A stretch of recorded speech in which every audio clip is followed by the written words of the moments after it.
हाय, hello सर्वांना. चला तर आज आपण नाश्त्यामध्ये बघणार आहोत सोयाबीन आणि मुगाची डाळचे थालीपीठ कसे बनवायचे. रोज सकाळी उठल्यावर आपल्याला हेच टेन्शन राहतं की मुलांना टिफिनला काय द्यायचं किंवा नाश्त्यामध्ये काय बनवायचं. पोहे, उपमा तेच तेच खाऊन आपण कंटाळतो. तर अशी ही आजची आपली युनिक अशी रेसिपी आहे. तुम्ही ही नक्की ट्राय करून बघा. चला तर मग त्यासाठी मी 1 वाटी भिजवलेले सोयाबीन घेतलेले आहे व 1 वाटी मुगाची डाळ घेतलेली आहे. 4-5 लसूणचे कांडे घेतले आहे आणि 2 मिरच्या घेतलेल्या आहे. हे सर्व आपल्याला मिक्सरला छान बारीक वाटून घ्यायचं आहे. मिरचीचे प्रमाण तुम्ही कमी जास्त करू शकता. मुलांसाठी हा नाश्ता बनवायचा असेल तर तुम्ही मिरची एकच मिरची त्यात ॲड करू शकता व त्यात थोडे मीठ टाकून आपल्याला हे छान बॅटर मिक्सरला फिरवून घ्यायचे आहे. त्यात चवीनुसार मीठ व जिरे हे नक्की ॲड करा, याच्याने खूप छान टेस्ट लागते. थोडे पाणी टाकून आपण मिक्सरला छान असे बॅटर तयार करून घेतलेले आहे. चला तर मग ते एका बाउलमध्ये आपण काढून घेऊया. जास्त पातळ असे आपल्याला बॅटर बनवायचे नाही आहे हे. चला तर मग आपण त्यात पाव चमचा हळद टाकलेली आहे,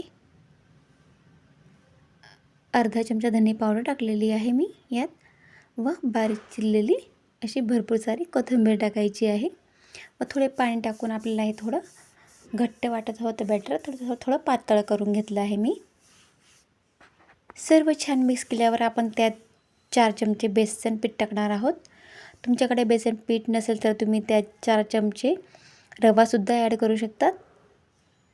पण रवा टाकल्यावर हे बॅटर 1-5 मिनटं राहू द्यावे लागते, म्हणून मी बेसन पीठ यात ॲड केलेले आहे.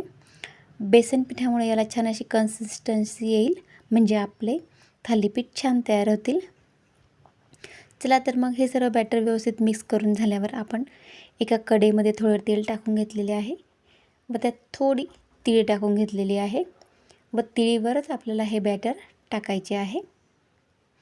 1 चमचा बॅटर टाकून मी थोडे पसरवून घेतलेले आहे. आपल्याला छोटे छोटे थालीपीठ करायचे आहे याचे व त्यावर झाकण ठेवून आपण छान 2 मिनटं याला वाफ आणून घेऊया. 2 मिनटं छान वाफ आल्यावर आपले थालीपीठ बघू शकता तुम्ही एका साईडने छान झालेले आहे. आपण याला आता दुसऱ्या साईडने शेकून घेऊया. परत ताटली ठेवून आपण परत 2 मिनटं वाफवून घेऊ व आपले छान असे गरमागरम थालीपीठ तयार झालेले आहेत. बऱ्याच जणांना सोयाबीन खायला आवडत नाही, त्याकरता तुम्ही असे सोयाबीनचे थालीपीठ नक्की बनवून बघा. ही रेसिपी नक्की सगळ्यांना आवडेल. तसेच माझी रेसिपी आवडल्यास माझ्या रेसिपीला लाईक सबस्क्राईब नक्की करा. धन्यवाद.